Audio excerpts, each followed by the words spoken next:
근데 저는 이제 분명한 게 뭐냐면은 하나님께서 우리를 지으신 목적이 있다. 지으신 목적이 있다. 그것은 하나님께서 여러분과 저를 창조할 때 이 하나님의 형상대로 창조했다. 이 자체도 굉장히 중요한 의미가 있습니다. 또 뿐만 아니라 아담에게 하나님께서 에덴 동산을 주셨어요. 에덴 동산은 영어로 말하면 파라다이스입니다. 그러니까 낙원이죠, 낙원. 그리고 아담에게 모든 것을 다스리는 그런 권한을 줬습니다. 그러니까 아무리 우리가 지금 사나운 짐승이라고 말하는 호랭이와 사자도 이같이 이 아담의 말에는 순종할 수밖에 없고 정말로 어린아이가 독사의 굴에 손을 넣어도 독사가 물지 않는 이같이 모든 짐승이 사람의 지배를 받는 이렇게 창조하셨죠. 그런데 아담이 그 좋은 것을 다 누리고 있으면서도 행복해 보이질 않았잖아요. 그러니까 성경에서 뭐라고 말씀하냐면 아담이 독초하는 것이, 혼자 거하는 것이 좋지 않게 보이거든. 이렇게 이제 성경에 나옵니다. 그래서 하나님이 이브를 창조하셔서 이브를 데리고 들어와서 아담하고 짝지어 주셨어요. 그랬더니 아담이 정말로 이는 내 살 중에 살이고 내 뼈 중에 뼈다. 너무 기뻐했잖아요. 하나님 기뻐하셨습니다.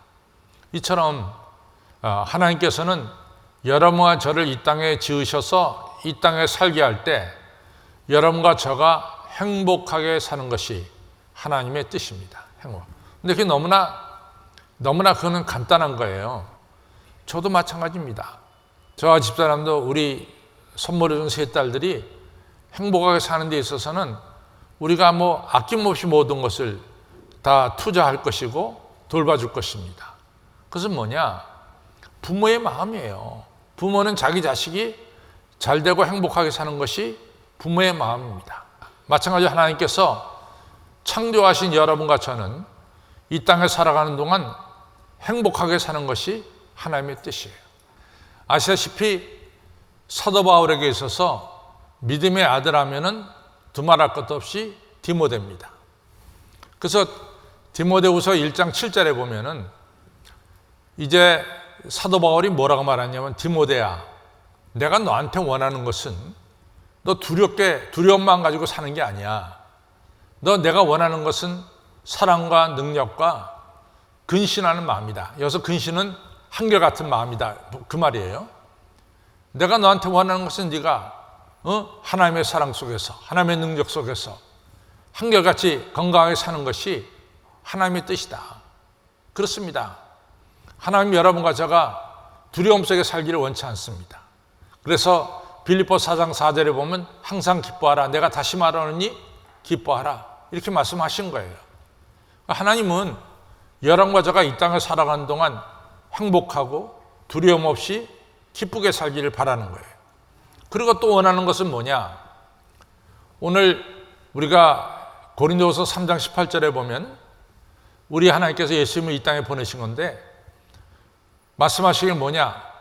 너희가 수건을 벗은 얼굴로 거울을 보는 것 같이 너희가 그리스도를 바라보니, 그의 형상을 바라보니 영광에서 영광으로 나아가느니라.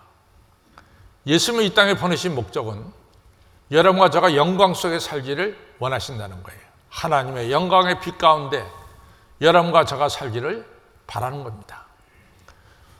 나를 지으신 하나님께서 이러한 분명한 목적을 가지고 있다는 것을 우리가 확실히 알고 여러분과 저가 살아갈 때 여러분과 저는 두려움 없이 담대하게 하나님 주시는 기쁨 속에서 또 하나님 주시는 영광 속에서 살아가게 될 줄로 믿습니다. 요 하나님의 뜻을 좀 더 구체적으로 밝힌 것이 오늘 우리가 읽은 요한복음 17장이에요. 요한복음 17장은 좀 특별한 장인데 마태, 마가, 누가, 요한 이 네 복음서를 가리켜서 우리는 뭐라고 말하냐면 복음서다. 예수님에 관한 복된 소식을 전하는 책이다. 이렇게 말합니다. 그런데 이 네 책 중에서 유일하게 예수님이 한 장 걸쳐서 17장 1절로부터 26절까지 한 장 걸쳐서 우리를 위해서 기도하신 기도문이 나오는 것은 요한복음 17장이 유일한 것입니다. 그래서 요한복음 17장은 예수님께서 대제사장으로서 우리를 위해서 기도하신 유일한 장이다. 이렇게 보면 알 수 있어요. 대개 이제 예수님께서 목요일 날, 예수님이 금요일 날 십자가에 달리시는데 목요일 날 최후의 만찬을 하세요. 그래서 마가의 다락방에서 만찬하시고 이제 만찬 끝나시고 나서 우리 예수님이 기드론 시내를 건너서 겟세마네 동산에 가서 기도하십니다. 근데 그 기도의 내용은 우리가 알고 있죠. 아버지여, 할만하시거든 이 잔을 내게서 지나게 하옵소서. 그러나 내 뜻대로 마옵시고 아버지의 뜻대로 하옵소서. 이렇게 기도합니다. 그 내용을 우리가 알고 있어요. 근데 요한복음만큼은 겟세마네 동산에서 예수님이 기도하신 것까지 나오는데 어떤 내용으로 기도했다는 것은 나오질 않고 있어요. 그러면은 요한복음에서 예수님께서 이제 내일이면은 십자가에 달리시기 전날 예수님께서 어떤 기도를 드리셨을까? 그 기도 내용이 바로 요한복음 17장에 나오는 기도의 내용입니다. 그래서 대개 예수님께서 겟세마네 동산에서 기도한 내용을 어떻게 기도했을까? 우리가 알다시피 눈물로 기도하셨어요. 또 땀을 흘려가면서 기도하셨어요. 나중에는 땀방울이 핏방울이 되도록 기도하셨단 말이죠. 그러니까 얼마나 예수님께서 진지하게 열정적으로 기도하셨는가 하는 것을 우리가 읽어볼 수가 있죠. 그래서 오늘 예수님께서 요한복음 17장에서 기도한 내용을 먼저 보겠습니다. 우리가 오늘 20절부터 26절까지 읽었는데 24절에 보면은 이런 말씀이 나옵니다. 아버지께서 내게 주신 이 분들, 그리고 나와 함께 하신 분들, 내가 그분들을 위해 기도합니다. 아버지께서 창세전부터 나를 사랑하사 나를 위해 주신 그 영광, 하나님 아버지께서 주신 그 영광의 자리에 바로 아버지께서 맡겨주신 이 사람들도 그 영광을 보기를 원하나이다. 이것이 예수님의 이 17장 24절에 드린 기도의 내용이에요. 예수님의 기도의 목적은 뭐냐? 오늘 여러분과 저가 예수님이 누리는 영광에 다 참여하는 것이 바로 예수님의 기도의 목적입니다. 여러분과 저가 다 예수님이 누리는 그 영광, 우리가 수건을 벗은 얼굴로 그의 영상을 보니 영광에 이르도록 하려 합니다. 이 뜻이, 이러한 하나님의 뜻이 우리의 삶 속에 이루어지기를 위해서 우리 하나님께서, 우리 예수님께서 기도하시는 거죠.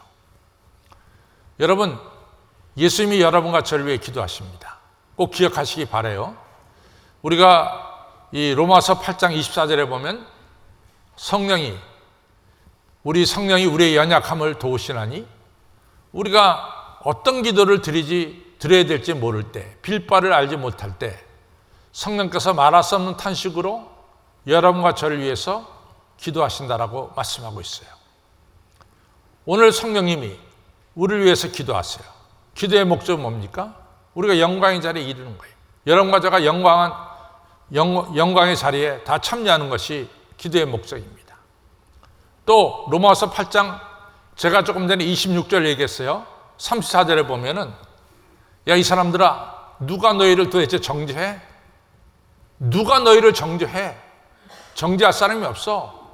죽었다가 살아나신 이는 예수 그리스도시니 그가 하나님의 우편에 계셔서 친히 지금 이 순간도 너희를 위해서 기도하시느니라 말씀하고 있어요. 예수님이 여러분과 저를 위해서 이 시간도 기도하고 계세요. 기도의 목적은 예수님이 누리는 영광의 자리에 여러분과 저가 다 참여하는 거예요. 또 히브리서 7장 25절 똑같습니다. 예수님께 찾아 나온 사람들, 그 사람들을 예수님께서 능히 구원하실 뿐만 아니라 오늘도 그들을 위해서 기도하신다라고 말씀하고 있습니다. 예수님께서 여러분과 저를 위해서 기도하신다는 사실을 꼭 믿으시기를 바랍니다. 예수님의 기도는 그대로 이루어지는 역사가 나타나요. 우리가 출애굽기 17장에 보면은 이스라엘 백성들이 출애굽하고 한 달 정도 지나서 지금 가나안 목지를 향해 가는데 이 한 달 동안 걸어가는 이 이스라엘 무리들한테 아말렉 도적대들이 덮쳤어요. 그러니까 노인과 어린아이들이 도적대들한테 어려움을 당할 때예요. 그 모세가 어떻게 합니까? 모세가 산에 올라가서 기도하죠. 여호수아는 아말렉 도적대들하고 싸우고 있습니다. 근데 도적대들이 원체 세니까 이스라엘이 지기도 하고 이기기도 해요.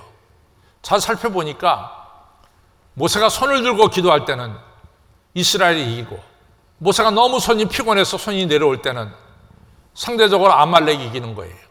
그래서 아론과 홀이 모세의 손을 붙들었어요.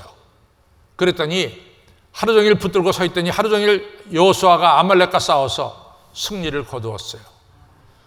같이 모세가 기도할 때도 하나님께서 승리를 주십니다. 뿐만 아니라 저는 이사야 37장을 너무 좋아하는데, 이사야 37장에 보면 예루살렘이 한 3년 동안 이 아시리아 군대에 의해서 포위를 당했어요. 그러니까 예루살렘 성내에 먹을 것이 없을 정도로 다 떨어졌어요. 정말 18만 5천 명의 군대, 아시리아 군대가 둘러싸서 이제 예루살렘은 오늘 내일이면 이제 문을 닫아야 돼, 망해야 됩니다. 그때 히스기야 왕인데, 히스기야 왕이 옷을 찢고 성전 올라가서 죄를 뿌리고 기도하는 거예요. 이사야 선지자도 같이 기도합니다. 하나님께서 그 기도 받으셨어요. 그날 저녁에 연병이 돌게 해가지고 18만 5천 명이 연병에 걸려갖고 이같이 18만 명이 진위멸절하면서 죽는 역사가 나타났어요. 예루살렘, 갇혀 있었던 예루살렘이 해방을 얻고 자유를 얻고 구원을 얻는 역사가 일어났어요. 그 다음 장이 이사야 38장인데 히스기야 왕이 죽을 병이 걸렸어요. 히스기야가 어떻게 합니까? 하나님을 향해서, 벽을 향해서 기도한, 하나님 나를 불쌍히 여겨주시고 내 생명 살려주시고 하면서 간절히 기도했어요. 여러분, 바로 하나님께서 그 기도 소리 들어주시고 이같이 히스기야를 15년 연장시켜 주셨어요. 여러분, 우리 인간의 기도도 하나님이 들어주세요. 부활하 주실 것이다. 우리 예수님께서 여러분과 저를 위해서 기도하는데 안 들어주시겠어? 들어주신다고. 예수님의 기도의 제목은 뭡니까? 여러분과 다 영광스러운 존재가 되는 거예요. 시시한 존재가 아니라 여러분과 저는 예수님의 기도로 말미암아 영광스러운 존재가 될 줄로 믿습니다. 그 다음에 두 번째로 중요한 것은 뭐냐면은 오늘 예수님의 요한복음 17장의 기도 속에는 뭐가 들어있냐면 내가 누구냐 하는 것이 들어있어요. 그래서 17장 6절하고 9절에 보면은 내가 이 사람들, 하나님께서 맡기신 이 사람들 위해서 기도드립니다. 이 사람들이 이 세상에 사는 동안 악에 빠지지 않도록 지켜주시고 악과 싸워 승리하도록 지켜주십시오. 이런 일련의 내용의 기도가 나옵니다. 그러면서 기도하는 내용 중에 중요한 게 뭐냐면은 바로 이 사람들은 아버지의 것입니다. 하나님께서 예수님에게 맡겨주신 여러분과 저는 누구의 것이냐? 하나님 아버지의 것입니다. 이걸 분명히 밝히고 있어요. 그럼 여러분과 저는 누구에게 소속됐느냐? 하나님께 소속된 사람이에요. 그래서 예수님은 하나님께서 여러분과 저를 맡기셨기 때문에 여러분과 저가 하나도 잃어버리지 않도록 이 땅에 사는 동안 우리를 지켜주시고 보호해 주신다, 이런 말씀이에요. 성경에 보면은 예수님께서 여러분과 저를 지켜주신 내용이 계속해서 나오고 있습니다. 마태복음 14장에 보면 예수님의 제자들이 탄 배가 디베라 바다를 떠나서 가버나움 가는데 한 14km 떨어진 이것을 가로질러 가는데 밤 4경에 새벽 3시부터 6시 사이에 큰 풍랑을 만났어요. 큰 풍랑을 만나서 이 배가 뒤집어질 것 같은 어려움에 처했습니다. 그때 우리 예수님이 어떻게 합니까? 바다 위로 걸어서 제자들이 탄 배까지 가서 그 배에 올라타시니까 풍랑이 잠잠해지고 그리고 그 배가 목적지까지 이르렀더라. 이것이 성경에 나옵니다. 제자들이 풍랑으로 말미암아 어려울 때 예수님께서 제자들 지켜주시러 바다 위로 걸어서 제자들에게 오시는 거예요. 여러분, 사도 바울이 아시아와 고린도에서 복음을 전할 때 얼마나 힘들었던지 사도 바울이 이런 얘기를 합니다. 제가요, 차라리 사는 것이 죽는 것보다 못하다. 내가 살 소망을 전혀 잃어버렸습니다. 라고 말하고 있어요. 고린도후서 1장에. 얼마나 힘들었던지 살 소망을 전혀 잃어버렸습니다. 사도행전 18장에 고린도에서 복음 전할 때 그 사도 바울이 얼마나 어려웠던지 몰라요. 환난과 핍박이 얼마나 많았는지. 정말 힘들었던 것 같아요. 근데 18장에 예수님께서 사도 바울에게 나타나서 사도 바울아, 두려워 말라.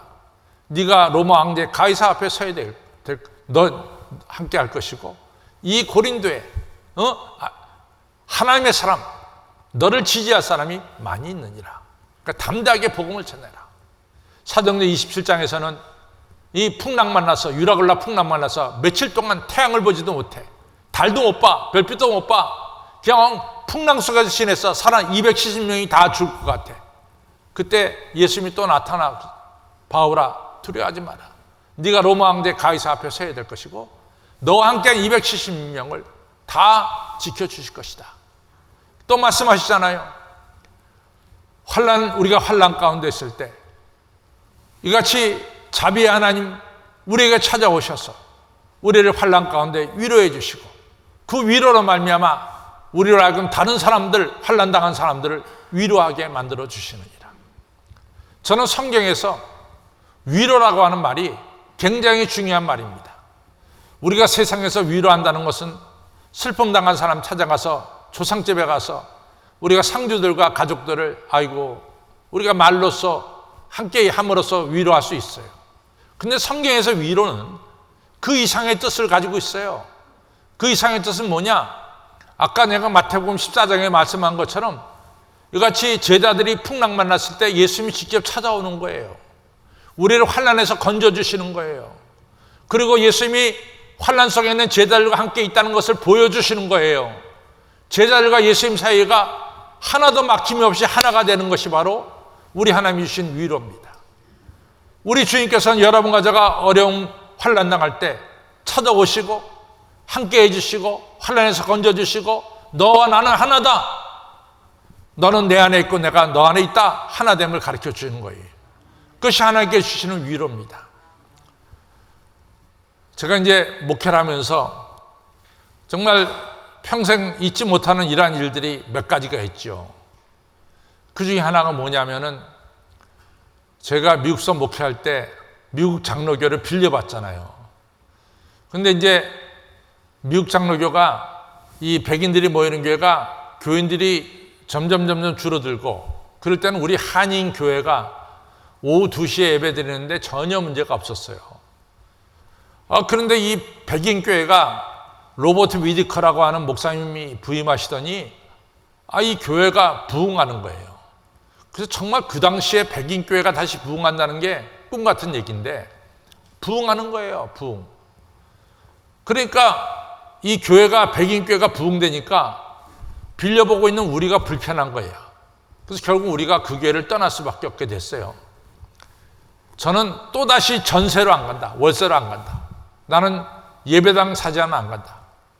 정말 어려웠어요. 그 당시에 1983년 84년 근데 100만 불짜리 교회를 우리가 샀잖아요. 그래서 이제 우리 집사람들이 다 있는데 우리가 그 예배당에 들어가서 입당 예배 드리는 날 여러분들 사람이 기분이 좋으면 구름 위를 걷는다 그러죠. 구름 위에 걸어본 사람이 있어요? 걸어본 사람이 있냐고. 전 걸어봤어요. 그날 입당 예배 드리는 날 제 발걸음이 구름 위를 걷는 거야. 너무 기분이 좋아서. 정말이야, 구름 위를 걷는 기분이 그런 기분인 것 같아요. 너무 좋은 거야. 미루 말할 수 없이 좋아요.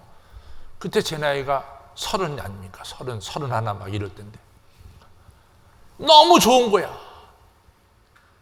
그래, 이제 예배를 잘 끝내고 그 다음날 제가 차를 몰고 가는데 우회전, 라이턴을 해야 되는데 라이턴 할 때 이렇게 이제 항상 옆을 보거든요. 그게 뭐 미국에서 기본입니다. 차선 바꿀 때 뒤에 한번 쳐다보고 이쪽 들어갈 때 항상 미국에서는 차선 바꿀 때 고개를 돌려서 뒤를 한번 봐라 이거지. 백밀러만 보지 말고 고개 돌려서 보라 이거지.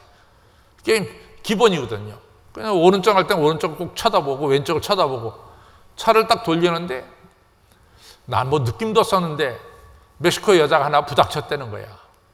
뭐 미국서 뭐 그러면 불자동차 오지 소방서 오지 왕왕왕왕 뭐 그분은 뭐 별로 다친 데 없이 그냥 근데 이제 하여튼 뭐 어쨌든 간에 제가 들어있는 보험금 다 빼갔는데 제가 이제 그 사고를 만나고 나서 제가 기도한 게 있습니다. 하나님, 이 좋은 일 다음에 이런 어려운 일도 주심을 감사합니다. 내가 그 다음부터는요, 어떤 좋은 일이 있어도 제가 아주 침착하게 또 침착하게 기도하고 또 기도합니다. 우리 예배당 2016년에 11월에 우리가 입당 예배를 드렸어요. 그때 제가 얼마나 준비 기도했는지 몰라요. 입당 예배, 이 예배당 짓고 들어가는 게 얼마나 행복한 날이었습니까? 그렇잖아요. 그럼에도 아주 축소해서 조용하게 입당 예배를 드렸습니다. 그것은 제가 1984년에 일어났던 일을 상기하면서 했어요. 제가 뭐 교회 예를 들어서 성령 강림절이다 뭐 이런 날이다 이러면 제가요 미리서 준비기도 하는 거야. 하나님, 오늘도 교인들이 평상시보다 많이 나올 텐데 은혜 가운데 모든 것이 진행되도록 하나님 역사해 주옵소서.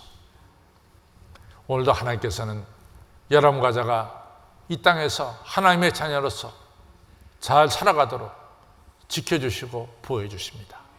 왜? 여러분과 저는 누구의 사람이야? 하나님의 사람이기 때문에. 그래서 우리를 영광의 자리에 들어가도록 지켜주시는 거예요. 요한복음 17장에 예수님의 기도가 우리의 과거, 우리의 현재, 우리의 미래 세 등분으로 딱 나눠줬어요. 우리의 과거는 뭐냐? 우리의 저지른 죄를 용서하여 주시고 우리의 모든 허물을 용서해 달라는 기도예요. 오늘 예수님의 현재의 기도는 뭐냐?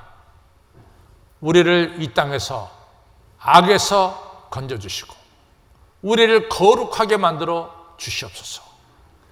이스라엘 백성들이 출애굽에서 광야 40년 동안 오합시절을 하나님의 사람으로 만들기 위해서 하나님께서 말씀 주시고 만나 주시고 매출하게 해주시고 구름기둥과 불기둥으로 인도하면서 40년 동안 훈련시켜서 하나님의 사람으로 만들어 가셨듯이 이 땅에 살아가는 동안 내가 이 사람들을 하늘나라로 데려가고자 기도하는 게 아닙니다. 이 땅에 살아가는 동안 악에서 이기도록 이들을 위해서 기도합니다. 예수님은 오늘 여러분과 제가 모든 악에서 이기고 거룩해지도록 기도하십니다. 그것이 오늘의 기도예요. 그럼 우리의 미래는 뭐냐? 예수님의 영광의 자리에 이 모든 분들이 영광의 자리에 이르도록 하나님 인도하여 주옵소서. 과거는 우리의 죄를 용서하고 오늘은 우리로 하여금 악에서 이기고 거룩하게 살도록 위에서 기도하시고 우리의 미래는 영광의 자리에 이르도록 기도하심을 믿으시기 바랍니다. 누가 기도해요? 예수님이 누구를 위해서? 나를 위해서 기도하시는 거예요.